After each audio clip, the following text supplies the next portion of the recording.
Welcome to day 4 of my autumn themed card series. Today I'm working on hot press watercolour paper, and this is to make a card that is 6x6.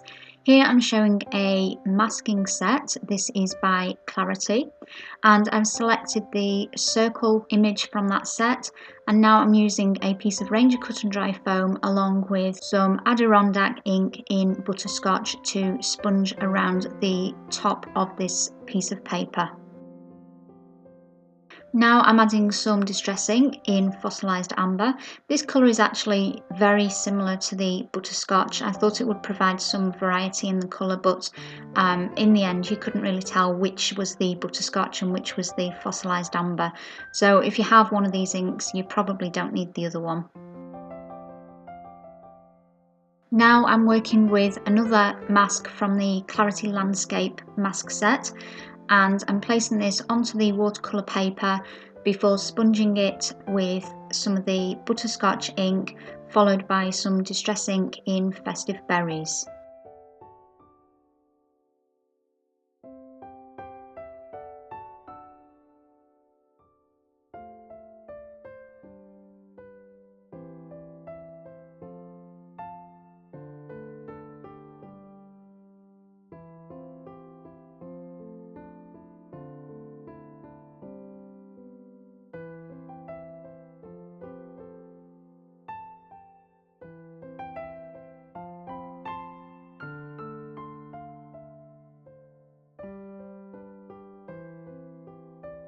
And once I've removed the mask, I continue sponging the rest of the card using the butterscotch ink and a piece of Ranger cut and dry foam.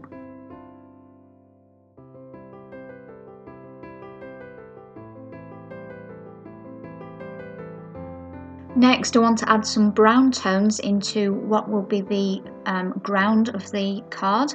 For this I've chosen gathered twigs, and again I'm applying it using a piece of Ranger cut and dry foam.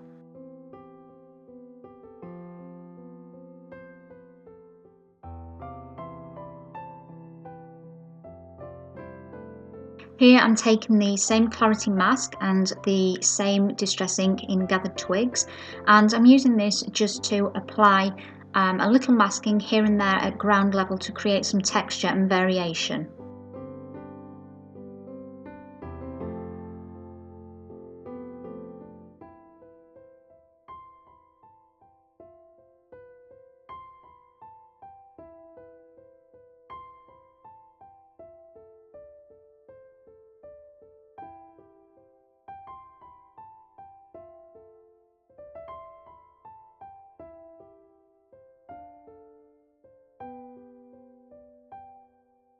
Next, I'm taking a water brush, and this is to activate the inks on the card so that it gives more of a watercolour appearance.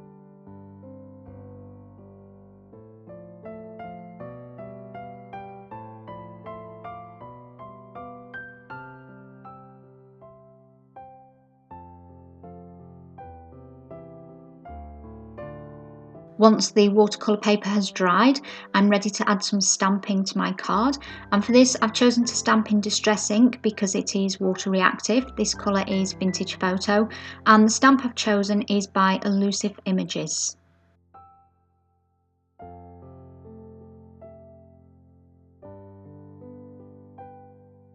And now I'm going back to my water brush so that I can activate the inks on the stamped tree and give that a watercolour appearance also. As I pointed out when I added the tree, the stamp is by a company called Elusive Images. However, that company is now trading under a new name called Chocolate Baroque.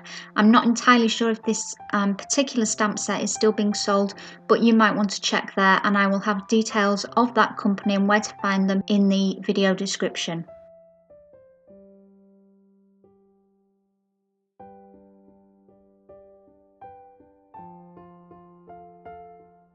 Now I'm selecting a second stamp by Elusive Images. This image is actually of flowers, but I'm going to make it look like fall leaves. I'm stamping it using two different colours of distress ink. I've chosen Spiced Marmalade and Festive Berries. And when I've stamped this all over the tree, I also add some of the leaves to the ground, and then I go back to my water brush to activate the inks in those and make them fit the rest of the card with the watercolour appearance.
Next, I'm taking some distress ink in peeled paint and a stamp by Art Impressions to add some grass onto my card.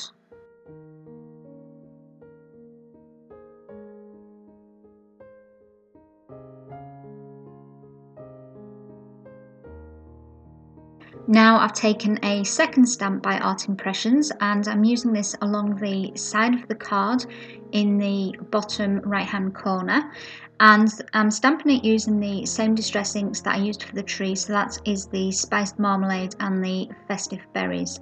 And once I've got that complete, I'm going back with the water brush over both the grass in the peeled paint and the leafy branches at the side of the card too.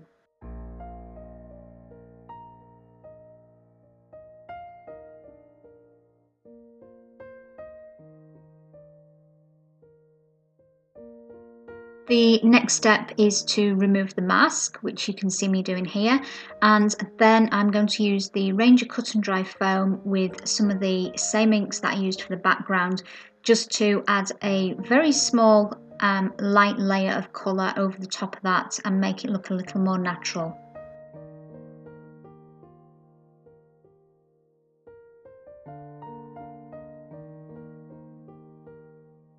Now I'm going back to the mask that I used at the start of the project, and I'm just defining the ground where the tree is, and also adding a little bit of extra ink where I feel it needs it. And this here is a paper mask that I just wanted to use because it was straighter than the clarity masks, so I'm just adding a little bit more texture here and there. This is a stamp by Stampscapes called Flock, and I'm going to use this with VersaFine ink in Onyx Black to put the flock of birds over the sun. And finally, I'm just adding some tiny splatters to create some movement on the card. This is my Stampin Up stamp from the Itty Bitty background set that I use regularly on my channel. To start putting my card together, I've chosen some layers. This one is a black linen textured cardstock, and I've chosen this because the only black element on the card is the flock of birds, and it will make it look more balanced, and it also provides a high contrast against those warm colours that were used on the card. And behind that, I'm putting a layer of ivory linen cardstock, which again is going to provide some contrast against the black.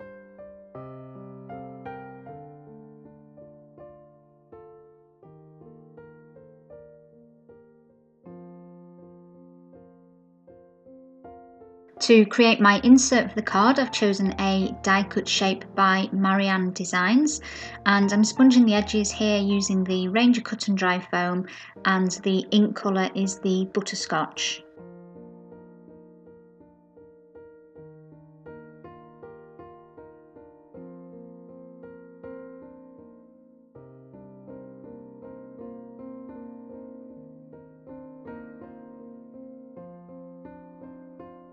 When I've finished with the butterscotch ink, I'm now using the distress ink in Festive Berries to edge the die cut piece. This is the Joycraft stamp set that I've used previously, and I'm selecting a text design from this set and I'm stamping it using VersaFine ink in Onyx Black.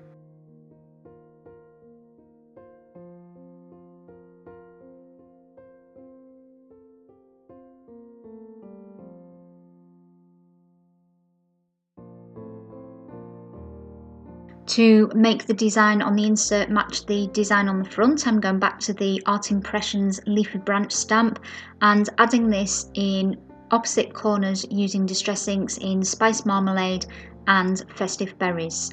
And I'm also adding some of the tiny splatters that I used on the front too.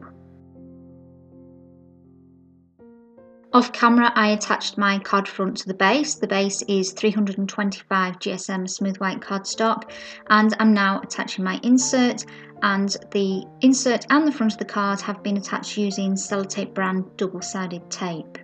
And that is today's project completed. I hope you enjoyed watching this card come together, and I hope also that you'll join me again tomorrow for day 5 in this autumn themed card series. If you're interested in any of the products that have been used in today's project, remember there is always a link in the video description to the full product list as well as my social media links.